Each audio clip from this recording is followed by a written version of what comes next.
Olá, eu sou Helena, sou psicóloga e hoje eu estou aqui para falar com vocês sobre um tema bastante importante.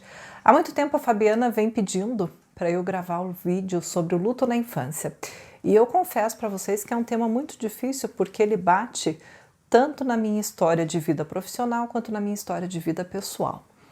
Desde muito cedo, quando me formei, eu atendo crianças que perderam seus pais ou suas mães. E eu confesso para vocês que eu mais aprendi com elas. Aprendi e aprendi muito. Como é difícil a perda, como é difícil trabalhar a perda na nossa sociedade. Nós não estamos preparados para lidar com a dor, com o sofrimento, com a despedida de alguém. Crianças, quando perdem seu pai ou sua mãe, é um processo longo. É um processo que em várias etapas da vida dela isso aparece.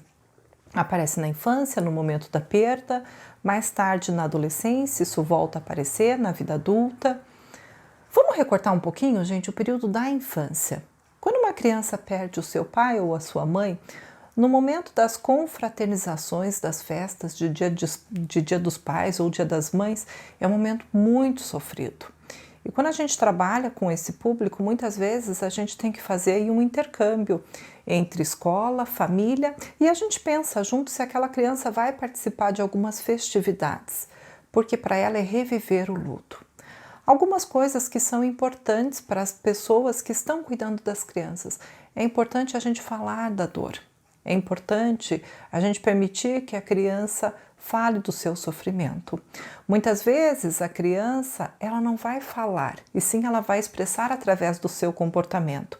E nós adultos que temos intimidade com aquela criança, temos que falar com ela o que ela quer dizer através daquele comportamento de birra, de choro, de manha, o que está por trás dessa tristeza. É importante que também a gente não substitua a pessoa que perdeu. Às vezes eu vejo quando as famílias casam novamente, colocam a madrasta, o padrasto e colocam como se aquela pessoa fosse ocupar o lugar da mãe ou do pai. Não, ninguém ocupa o lugar de ninguém. Mãe é mãe, pai é pai e sempre vai ser. Quem me conhece sabe um pouquinho aí da minha história, há 5 anos, e a gente também teve essa perda na nossa casa, né? A perda do meu marido com o câncer e eu precisei lidar com isso com os meus filhos. Eu lembro que na época a Manuela, minha filha mais velha, estava com 4 anos e a gente teve um anjo da guarda aí, que foi a psicóloga Lia Suzana Hinches, que acompanhou a Manuela todo esse período. E nós conversávamos muito com a Manuela sobre a morte do pai e o processo de morte do pai. E a Lia sempre me dizia assim: Helena, a verdade acalma. Então, quando a gente pode conversar sobre a pessoa que morreu com a criança se acalma. Eu tenho 2 tipos de mortes aqui no consultório que são muito difíceis de serem trabalhadas. Uma, quando essa morte não é dita. Às vezes a criança perdeu o pai ou a mãe e ela vai ficar sabendo dessa morte depois de muito tempo, às vezes depois de meses ou anos. Então, às vezes a gente chega e fala assim para a criança: o papai foi viajar, a mamãe foi viajar, e a criança fica ali com aquela dor e com aquela esperança de que o pai ou que a mãe vão voltar.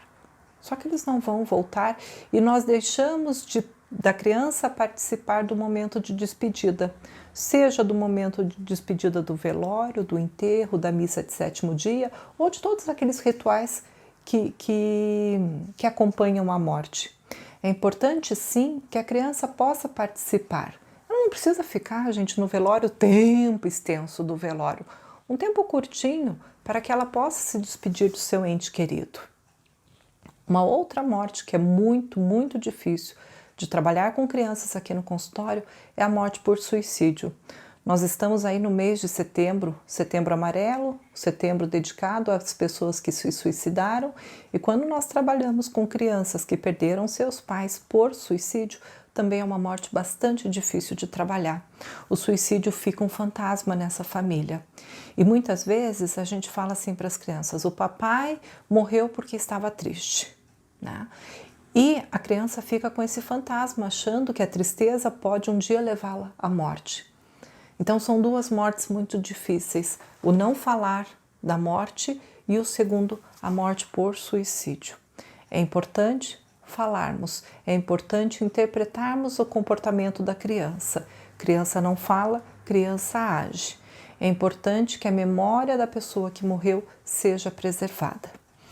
Uma última dica, tem um filme muito legal que fala sobre morte, é um filme infantil, mas eu penso que todos os adultos se emocionam muito mais do que as crianças. É o filme Viva, a Vida é uma Festa. Ali fala muito dessa preservação da pessoa que morreu, né? Da despedida que as pessoas fazem na celebração da festa dos mortos. Um beijo grande, gente, e nos vemos nos próximos vídeos.